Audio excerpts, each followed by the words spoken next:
Hello, everyone. My name is Tim Webb, and I am the founder of Texas Leadership Summit, and where we want to encourage Christian leaders with courage, tools, and hope to stand for their faith. And so today I am with Megan Butler, and I'm really excited about our topic today. Megan is someone who's very passionate about this and passionate about leadership. And in our conversations, it's been great to hear her journey and just her experience of this. And so a little bit about Megan. She has her own nonprofit, and that's Desert Road Ministries. Yep. And I can't wait for people to hear more about that.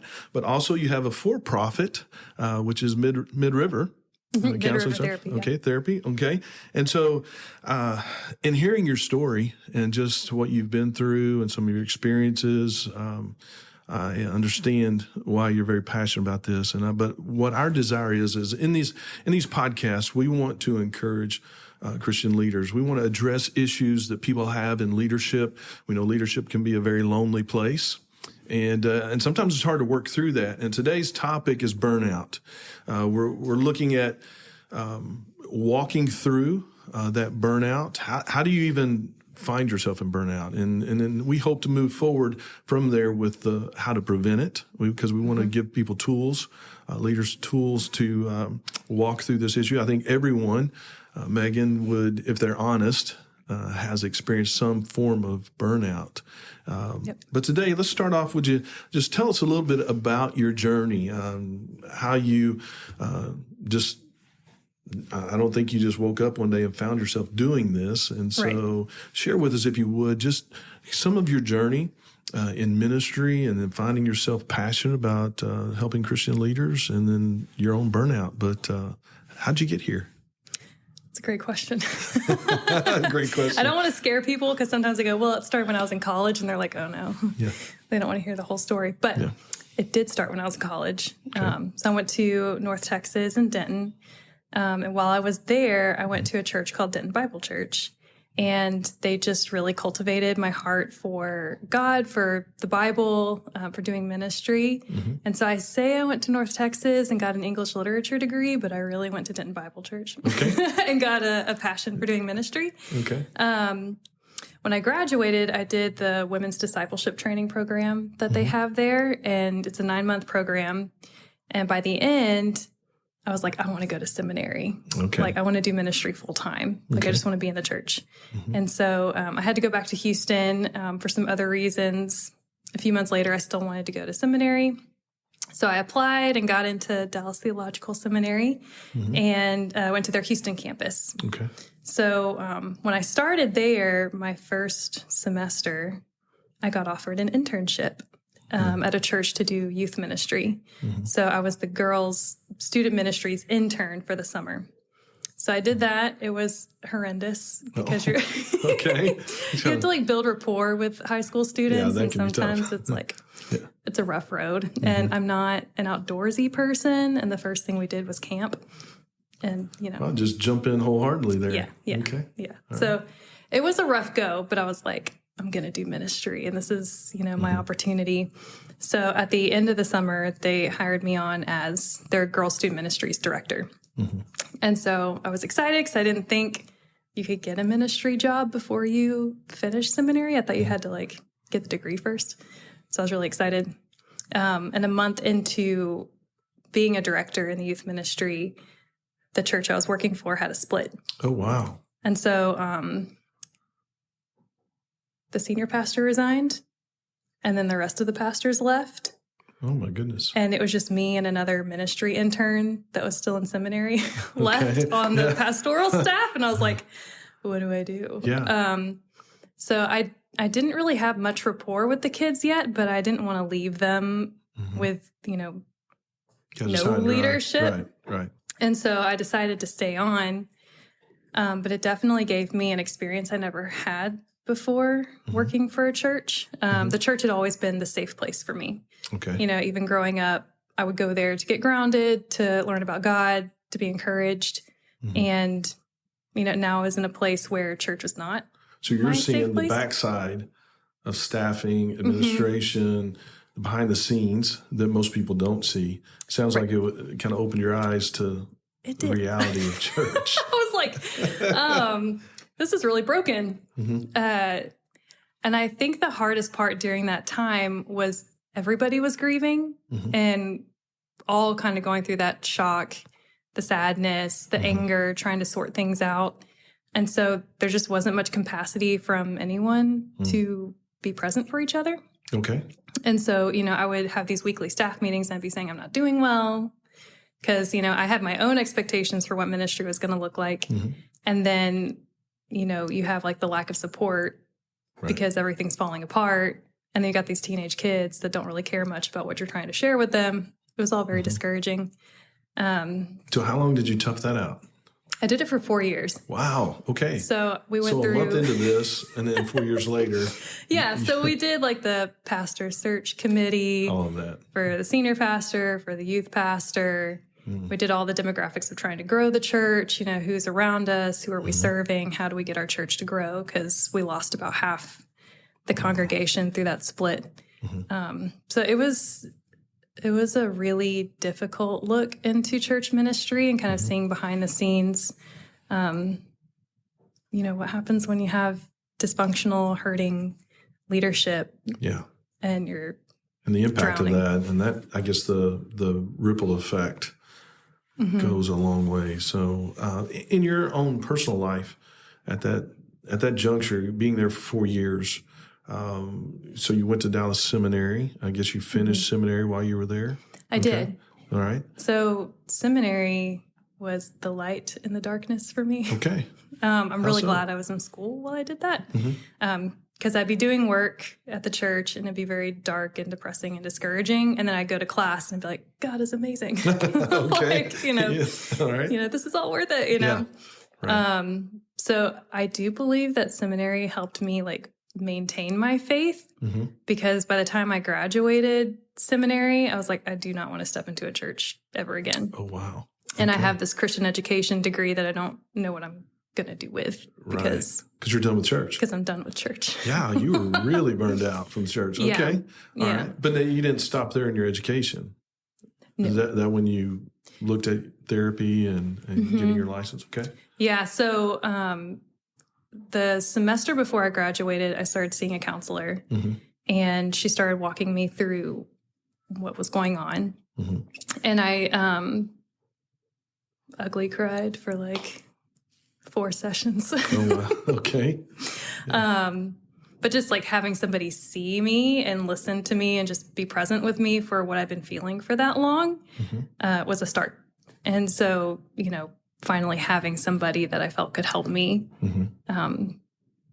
work through what I was working through.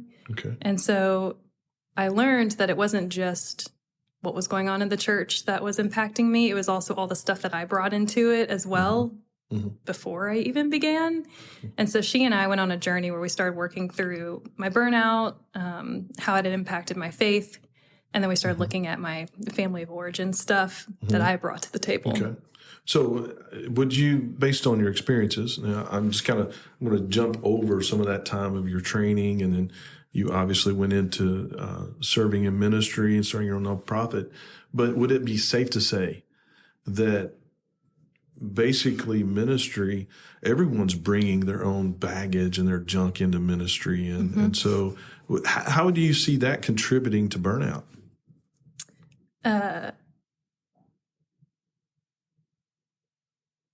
In a big way. In a big way. I'm like, how do I put this? So burnout, one of the kind of pioneers of burnout research is Christina Masloch, and she came up with 3 scales for burnout. Okay. And one's emotional exhaustion, depersonalization, and then personal accomplishment. So how you feel you're being effective in your work. And if you're already struggling with feeling like you don't have value and that you're not worth being protected and you're not owning your own reality and your own identity, you're going to struggle with all 3 of those. Okay. Because you're already going to be struggling with maybe perfectionism, where you're taking on too much because you're the only one that can do it well. Right. And, anti-dependence, I got to do it all myself. So you're going to give yourself too much of a workload and then also feel like you're not doing a good job at it. And then, there may be some skepticism or cynicism about the work environment or the people that you're working with. So that's going to create that depersonalization where the job starts rubbing you the wrong way. Okay.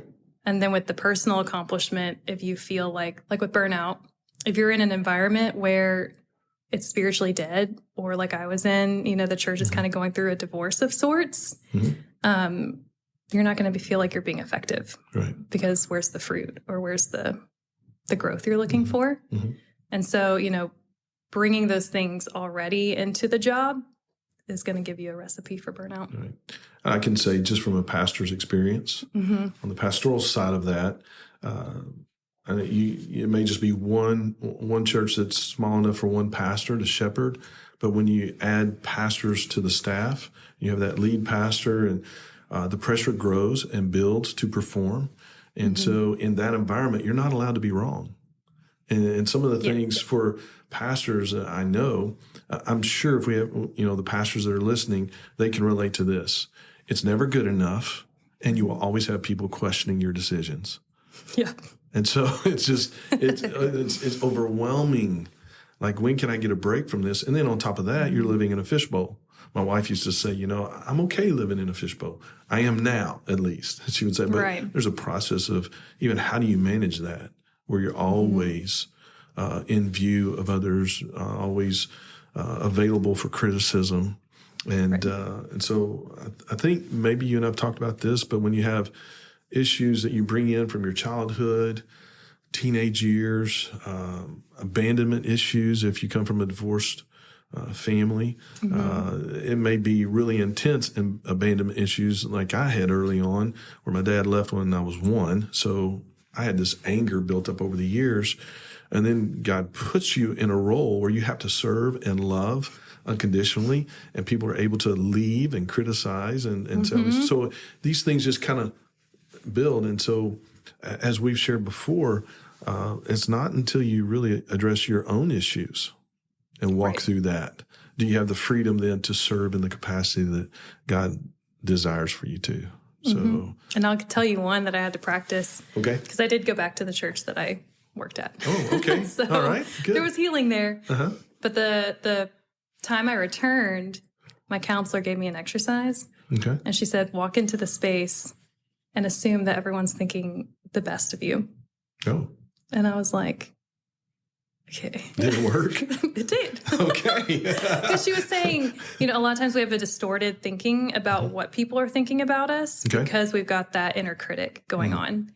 Right. And so she's like, you're not a mind reader, so you might as well assume the best. And then if someone has a problem with you, they can tell you about it and you can have a conversation. Good. And it's okay. Great. Well, now let's move forward a little bit in your journey with. Of course, you have your nonprofit and your for-profit. Why two? Why for-profit and nonprofit? What really caused you to engage that way with leadership?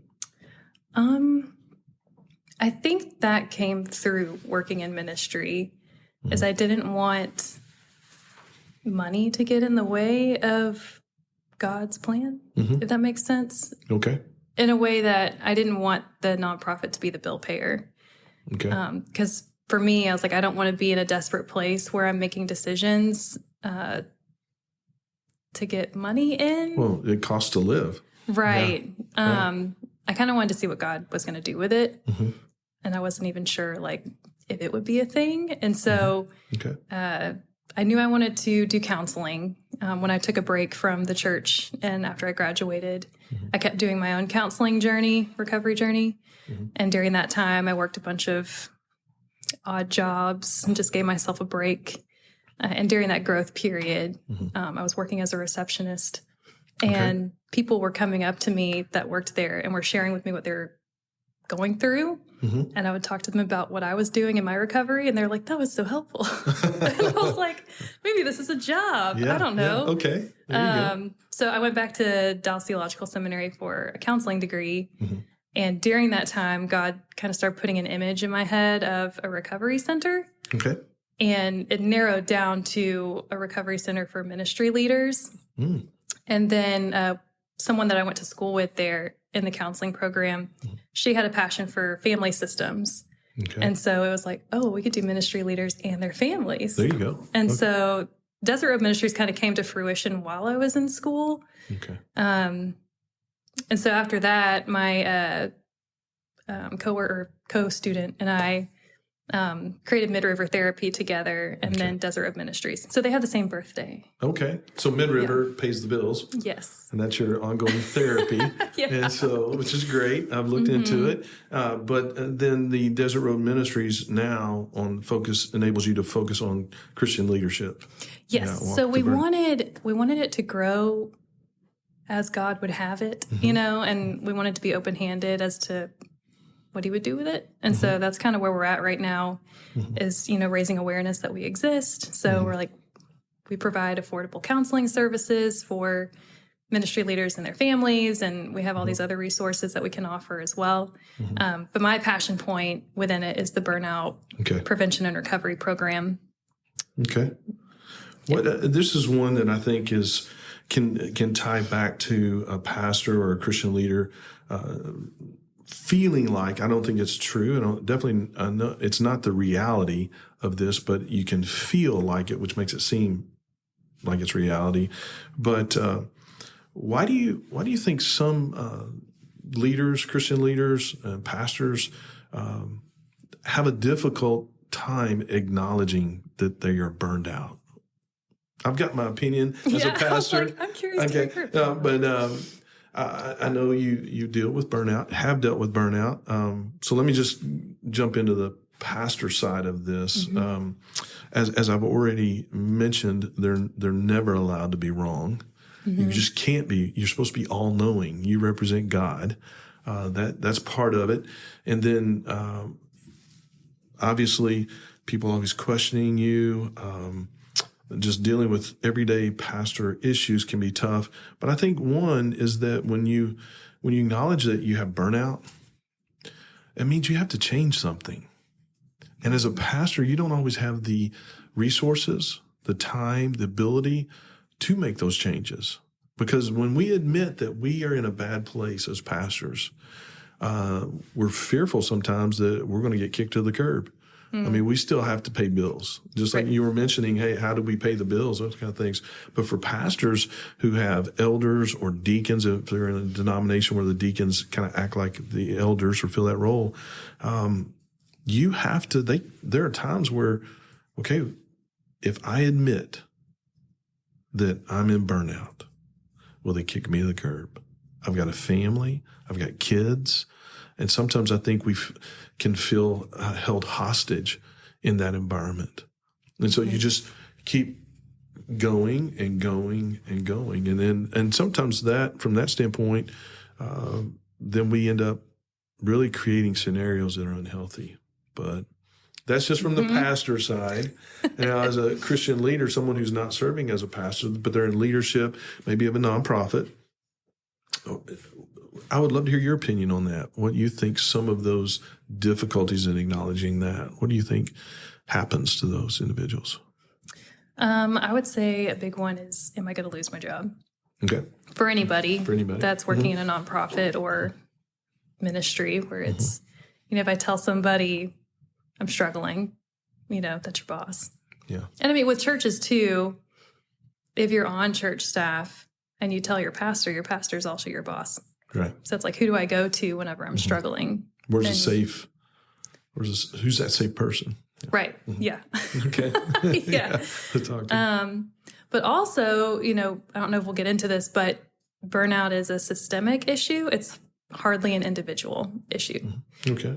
There are things that individuals can do to help prevent burnout. Okay. But if the environment is bad, there's not a whole lot you can do. Yeah. And so sometimes there can be a discouragement of like, well, this is just the way it is. So why even, try and get help? Explain that a little further. When you say systemic, we've used that in our culture today a lot in different areas. But what do you mean by systemic? Kind of walk that out a little further if you could. Yeah. So Christina Meslock has this image of a canary in a coal mine. Okay. And so she talks about, if you put a canary in a coal mine and it starts having respiratory issues and it starts dying, they bring the canary out and they're like, well, what can this canary do to be better in the coal mine? And it's like, well, nothing. Okay. The environment needs to change. Bad. Okay. Yeah. So if you're in an unhealthy environment, you can do some things to try and help yourself feel better, but ultimately you're still in this environment that's making you sick. Okay. And so, it can be discouraging to try and do all these things to help yourself and to still be struggling every day because it's out of your control. Okay. And we tend to internalize and look in our own individual self, what's going on, when there can be those external. Are there any other external factors that play in that? We say environment, but things beyond our control? Like as in if you're working in an environment, what's out of your control? Yeah. So, we say systemic or the environment's not healthy. There's no way you can get better if you stay in that environment when it's, that's beyond your control. So are there some other things that, whether it be in the family, whether it be in lack of training and those kind of things that might play into that?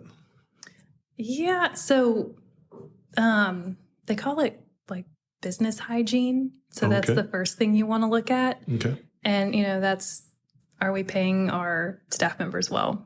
Okay. Like, do people feel financially covered? Okay. Like, are the benefits helping them take care of themselves and their families? Okay. How do people talk to one another? Somebody being, bullied or picked on within the staff environment, and it's causing added stress or microaggressions every day. Okay. It could even be the environment itself, like the physical environment, like, are the facilities clean? Like, how's the office environment? Yeah. Mold in the structures. Right. Yeah. Poor heating and air. Is it clean? Yeah. Yeah. So it's just little, like, small things every day that maybe go unnoticed kind of form a collective feeling of discouragement or burnout in some way. And so sometimes those are like easy fixes in the sense of, a leader can just pay attention to the people that they're working with and just see, like, how are they talking to one another? Are they feeling well covered when it comes to finances? How's the office? So really you're talking about the leader, the main leader or the head of organization. What kind of culture are they creating in their environment? Yep. So there are some obvious things that we need to be aware of as leaders, pay attention to. And so I think as a leader myself and some of the things I watch, those are the things on our team. And I think we need to think of it in terms of a team because we're all should be working towards that mission and vision of our organization. How are we working together? How are we fitting? And what kind of culture are we building? And so I think that's one of the things that we can encourage our main leader to help in his leadership with other leaders. And so that's a great point. But internally, so we've got some external factors that we need to be aware of as a leader. We need to make sure we're taking care of our people, look at the environment they're serving in. Sometimes it's beyond our control. I've worked with people in Tanzania and Brazil and other places. Sometimes you do the best you can and pray that God brings more resources, right? Yeah. But internally, what are some things internally that you, is there anything that you want to touch on before we move into preventive, but some things that you see are maybe triggers or things that contribute to that, that need to be addressed as well? I have some really there are obviously some basic things that you can do when we talk about prevention and recovery, but what can contribute to burnout with my counseling framework is codependency. Okay. And, and it's essentially working with self-esteem, boundaries, owning your reality, experiencing it moderately. So if you struggle with things like that, it's going to make a work environment very difficult.